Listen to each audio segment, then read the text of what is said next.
одамони сарватманд пулашона сармоягузорӣ мекунанд, одамони миёна боша пула ҷамъ мекунанд ва одамони камбағал боша пула сарф мекунанд. яъне ки баъдай маоша гирифта ҳама суме ки дорад ҳама сумаша сарф мекунад. одамони миёна боша пула ҷамъ мекунанд, вале намедонанд ки пулшона инфлясия мехӯрад, рӯз то рӯз беқадр мешавад. одамони сарватманд боша пула сармоягузорӣ мекунанд ба мақсаде ки пулшон зиёд шавад. ва ман айни ҳол ба шумо як қоидае мегӯям ки агар шумо чиза бидонед метавонед ки сармоягузориро сар кунед ва барои сармоягузорӣ оғоз кардан шумо дар кор нест ки пули бисёр дошта бошед.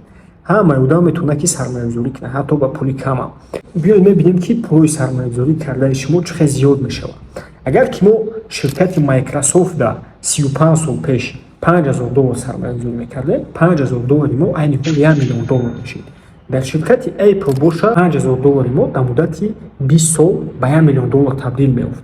дар ширкати Nvidia боша $5000 ки мо сармоягузорӣ мекардем, дар тичани 10 сол ба $1 миллион табдил меёфт. ва дар биткоин боша шумо агар ки 9 сол пеш $5000 сармоягузорӣ мекардем, дар ин момент шумо миллионер шудед. бози қоидае ки ман дар шумо мегӯям, ин қоидаро фақат одамои сарватманд истифода мебаранд ва пулшон зиёд мешавад рӯз то рӯз. чӣ қадр шумо метавонед сармоягузориро сар кунед, мози ба шумо подробно мефаҳмам. нигоҳ кунед, қоидаи асосие ки одамои сарватманд истифода мебаранд номи 50 30 ба 20 дар хотиртон бигиред. қоидаи 50 30 20 ин чӣ маъно дорад? 50 ин маънои дорад ки 50% ки шумо пули ба даст меоред барои рӯзгортон сарф кунед, яъне ки дар хона ва дар дигар коротон метавонед ки сарф кунед. ва 30% сарватмандо сармоягузорӣ мекунанд. мози дар шумо подробно мефаҳмам. ва 20% дигаша боша барои пасандозшон мемонад. 50% аллакай худтон медонед ки чӣ кор мекунанд, дар проблемаҳо дар зиндагишон сарф мекунанд. 30% боша сармоягузорӣ мекунанд. агар ки дар Тоҷикистон мо бигирем, медонем ки маош бисёр нест.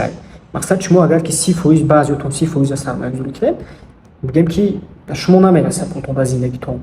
ва ҳатмӣ нест ки шумо 30% сармоягузорӣ кунед. шумо метавонед ки дар аввал 5% 10% суме ки ба даст меоред сармоягузорӣ кунед. допустим шумо 2000 3000 сомон маош мегиред, шумо метавонед ки сар кунед аввал ай суми кам, мисол 5%, мисол 100 сомон, 200 сомон, 500 ё ки 1000 сомон ай маоштон сармоягузорӣ кунед. ва ози ман мефаҳмонам ки шумо дар куҷо метавонед ки сумои яъне гирифтатона сармоягузорӣ кунед. ва мо гуфта намона баробаро ки сармоягузорӣ кор ба риск вобастаай ва дар ҷое ки риски баландае, дар ҳамон ҷо прибли хубай. дар хотиртон бигиред. ва 20% боқимондаатона шумо метавонед ки пасандоз кунед ва яъне ки суми наличӣ дар дастон боша, як проблема мешавад, як семейни мисол коротон меғалта, шумо метавонед ки истифода баред барои пасандозтон ё ки баъзе сарватмандо вақте ки пула ҷамъ мекунанд зиёд мешавад фоизи 20%шон, ай ҳамин сум дар ҳолате ки бозор меғалта дар ҳамон ҳолат бо харидорӣ мекунанд. нигоҳ кунед бародаро, шумо дар куҷо метавонед ки пулотона сармоягузорӣ кунед. айни ҳол якчанд ҷое ҳастае ки якчанд бигем бозорҳои саҳомие ҳастае ки шумо ба гӯшти серваро метавонед ки пулои яъне доштатона сармоягузорӣ кунед. ход мегӯям ку ай 100 сомон ҳам метавонед ки шумо сармоягузорӣ кунед ва ба гӯшти ҳамин ҳар моҳ агар ки сармоягузорӣ кунед дар муддати 5-10 сол суми ҳичи яъне бигем 100 сомони шумо метавонад ки ба суми калон табдил биёбад, ҳатто метавонад ки ба миллион баробар шавад. обшон ин бозори ҳама калонтарин барои сармоягузорӣ бозори аксия, яъне ки бозори саҳомӣ мегам. бозори аксиё шумо метавонед ки аксиёи ширкатҳои Tesla, Microsoft, iPhone, дигар ширкатҳои калонтарин, мисол тамоми намуди мошинаҳое ки шумо медонед, тамоми намуди чизое ки шумо истифода мебаред, яъне либосо ва Louis Vuitton, метавонед ки шумо аксиёи ҳамин чизоро харидорӣ кунед ва дар ҳангоми баланд баромадани нархи ҳамин чизо шумо ҳамин сум кор мекунед. ва плюс дар шумо метавонад ки дивиденд битиҳанд ширкатҳо, яъне ки фоидаша тақсим кунанд ба саҳмия ба аксионерош. дигар ҷое ки шумо метавонед сармоягузорӣ карда, ин метавонад металлои қиматбаҳо бошад, ба монанди тилло нақра ки худтон медонед ки нархи тилло дар 5-10 солаи охир чӣ қадар хистагиай. агар ки дар соли 2010 тоҳозира бигем қариб 7-8 баробар нархаш мехизад ки ин инфлясияда чанд баробар зиёдтар. яъне ки инфлясия қариб 1 баробар 2 баробар зиёд шидагия, нархи тилло 7-8 баробар хистагия. ва дигар инструменте ки шумо метавонед ки пултон сармоягузорӣ кунед, ин ринки криптовалютаи ринки ҳастае ки дар ин момент бисёриҳо сармоягузорӣ мекунанд, ринки ёшай. ринк ва гуфта намуна ки рисковня, яъне ки ҳама биткоин ма мисол оварда гибрем ки дар течени 9 сол агар ки $5000 сармоягузорӣ мекардем $1 миллион мешид. И рини ки ай ҳама ёштарина ай хеле монетаҳо дар криптовалюта гарини бисёр ҳастанд, яъне ки монетаҳои Ethereum, монетаи BNB, монетаҳои Solana ё дар шумо дар муддати 2 сол 3 сол ай $5,000 дар шумо возможност медоданд ки миллионер шавед. Ва ин хеле монетаҳо ҳар рӯз баромада истанд ва барои ки агар ки самостоятельно шумо кор кардани бошед, ма дар шумо совет наметинам, ма дар шумо тавсия наметинам, барои ки рынок слишком рисковния, ай ҳама хуб рынка изучат кунед ва в данный момент сами доступниш крипторынка, яъне ки шумо метавонед ки дар бозори крипта айдил хоҷо регистратсия карда осон оддӣ регистратсия кунед ва даромада сармоягузорӣ кунед ба стратегияи DCA, яъне ки шумо харидорӣ мекунед ҳар моҳ дар определённый мисол 100 сомон, 200 сомон, 500 сомон вобастаи маоштона харидорӣ мекунед ва ба муддати дарозмуддат мехапед меистад. ё ки метавонед ки также трейд кунед, яъне ки ба разницаи харид карда дар нарх камтарак ба ман мерава, як рӯз дагуза ё ки ягон соата савдо карда фоида ба даст биёред. Ва ин буд бозорое ки шумо метавонед сармоягузорӣ кунед. Бозорҳо бисёр барои сармоягузорӣ ҳастанд, также бизнесҳо ҳастанд, партнёрство метавонед шумо қатъи бизнесҳо кунед, яъне ки сумма вложить мекунед ва ҳамин ҳисоб гӯем ки прибыльша тақсим мекунед қатъи одаме ки шумо бизнеси дигара пешниҳод мекунад. Но ин чиза барои чиза фаҳмидан шумо бояд хушрӯ соҳаи бизнеса бидонед, ҳамон соҳаи дар ки инвестируд мекунед, ҳамон соҳаро бидонед. Ва ҳама хуб ман фикр мекунам дани момент и рынки криптовалюта чӣ қадар кӯзи қайд кардем. Дар инҷа бисёр моментҳое ҳастанд ки шумо метавонед ки ай суммаи кам, суммаи калон кор кунед.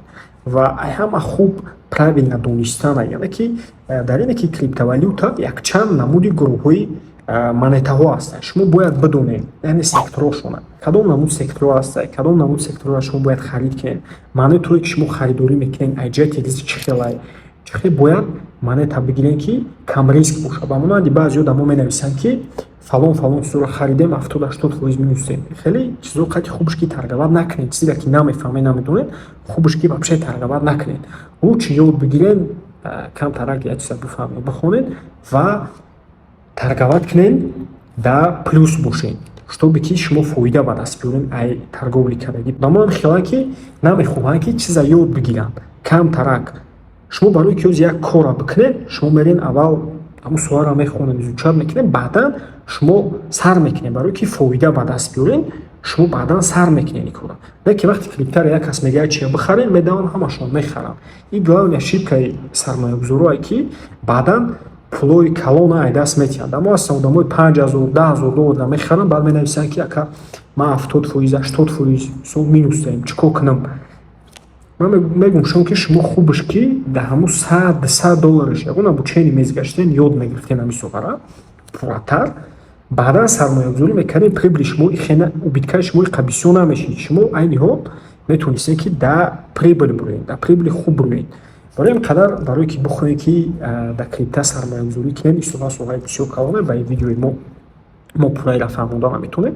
Мо курс дорем, курси ман сармоягузор, ман ссилкаш таги видео мемонам. Дар он курс шумо пурра оиди бозори саҳомӣ, аксия, облигатсия, яъне харид кардани ҳамаи аксияҳои ширкатҳои ҷаҳонӣ, тамоми ширкатҳои американский, российский, Магнит, Пятерочка ва гем Сбербанк, Тинькофф, ҳамёнро шумо метавонед аксияҳои ширкатҳошонро харидорӣ кунед ба воситаи бозори саҳомӣ.